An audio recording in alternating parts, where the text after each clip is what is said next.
नातं कोणतंही असो, मतभेद कितीही असो, संबंध तोडण्याची भाषा मुळीच कधी करू नये. प्रत्येक माणूस वेगळा, विचारसरणी वेगळी, मनुष्य जन्मात तुझी कहाणीच आगळी वेगळी. बापासारखा मुलगा नसतो, मुलीसारखी सून नसते, नवरा आणि बायकोचं तरी कुठं तेवढं पटत असतं. जरी नाही पटलं तरी गाडी मात्र हाकायची असते. अबोला धरून विभक्त होऊन सारं गणित चुकायचं नसतं. काही धरायचं असतं, काही सोडायचं असतं. एखाद्या वेळेस बिनसलं म्हणून एकमेकाला सोडायचं नसतं.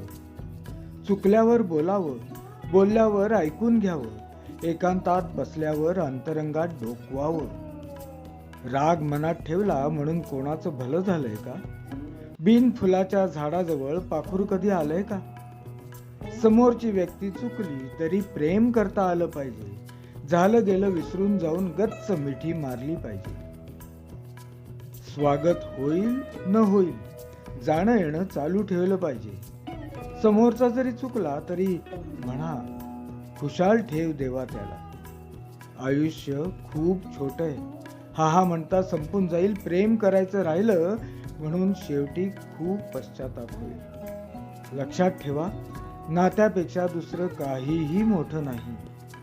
आपलं माणूस आपल्याजवळ यासारखी श्रीमंती नाही. श्रीराम.